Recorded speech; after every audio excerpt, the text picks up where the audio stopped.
Vous avez fait un schéma et un dessin d'observation.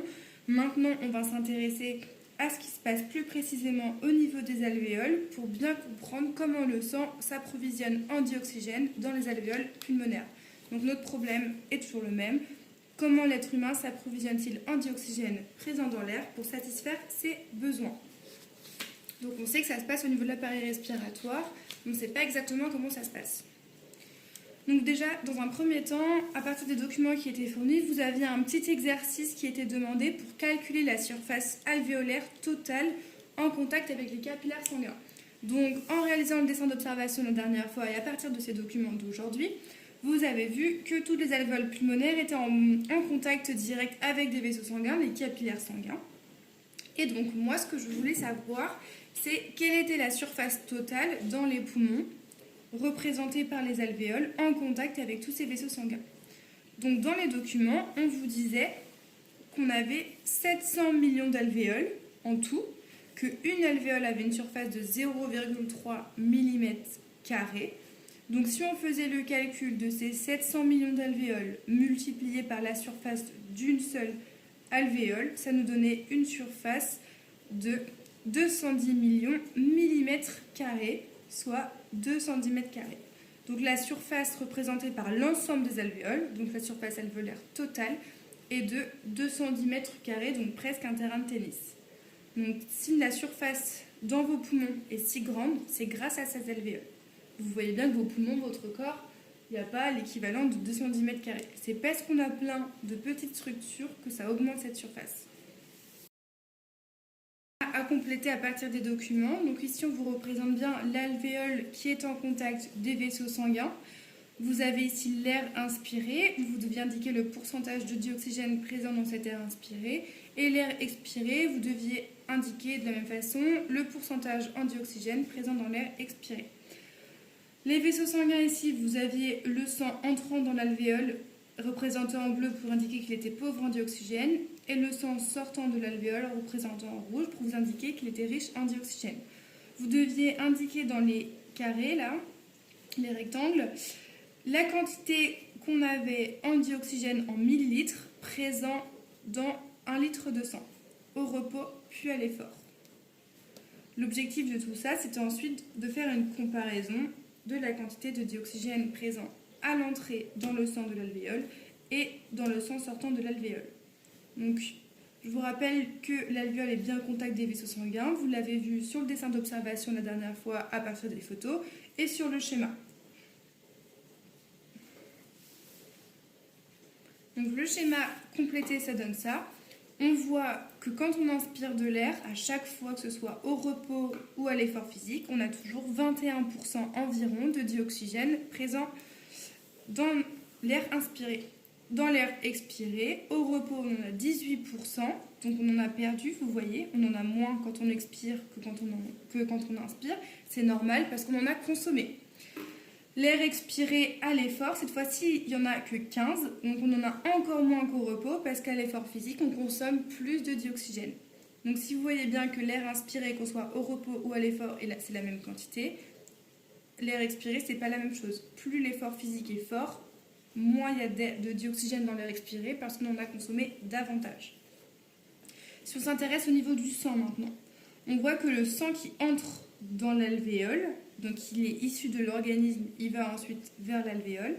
On voit qu'au repos, dans 1 litre de sang, on a 150 millilitres de dioxygène pour 1 litre de sang.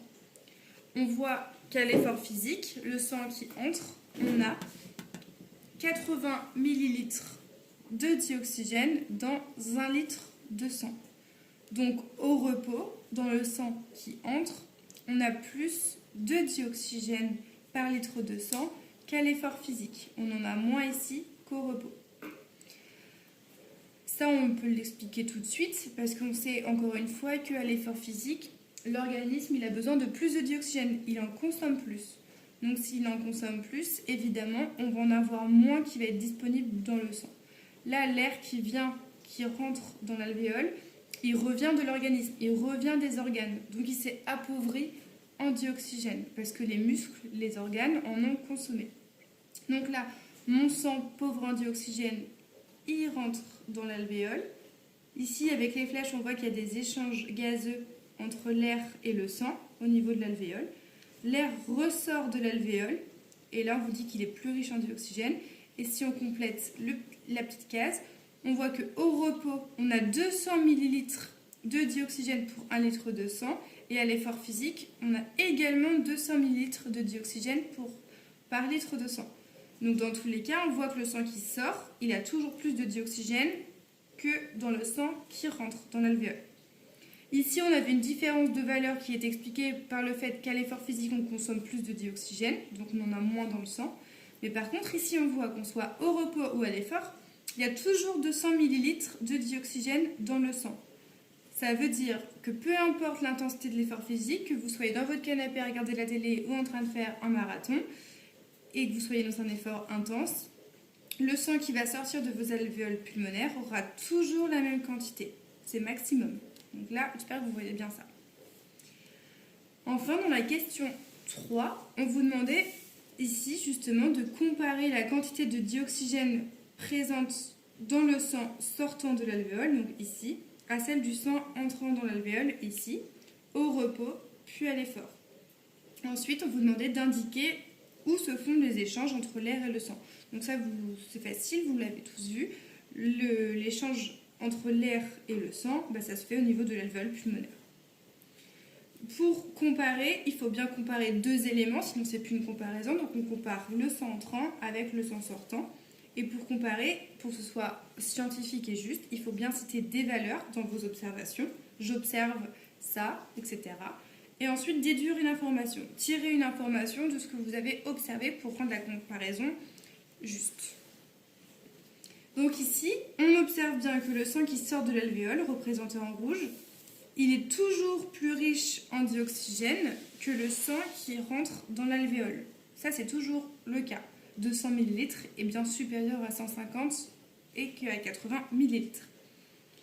À l'effort physique, le sang est plus appauvri en dioxygène qu'au repos lorsqu'il entre dans l'alvéole. En effet, 80 ml c'est inférieur à 150 ml. Comme je vous l'ai dit tout à l'heure, les muscles consomment plus de dioxygène lorsqu'ils sont à l'effort qu'au repos. On voit ici qu'au repos comme à l'effort, le sang qui sort de l'alvéole, il contient toujours 200 ml de dioxygène pour 1 litre de sang. Donc ça, ce sont les observations. Vous dites ce que vous observez, ce que vous voyez, vous citez des valeurs, simplement ça. C'est l'étape la plus longue. Ensuite, l'étape la plus courte mais la plus difficile, c'est de faire une déduction. Si j'observe tout ça, alors qu'est-ce que je peux en déduire? Et bien là, on déduit que le sang à la sortie, il est saturé à 200 ml de dioxygène. Là, le sang ne peut pas capter plus de dioxygène qu'une certaine quantité maximale. Vous savez que quand vous faites de l'effort physique, vous ventilez davantage, vous inspirez davantage, vous expirez davantage. On a besoin de plus de dioxygène.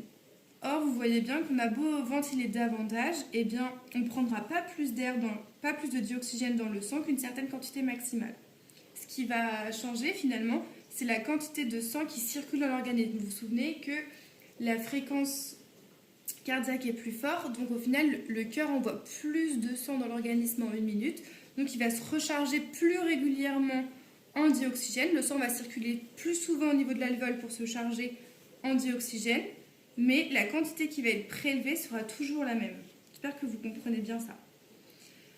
Donc on déduit que le sang ici est saturé à 200 ml de dioxygène, peu importe l'intensité de l'effort physique. Donc il faut bien comprendre ça.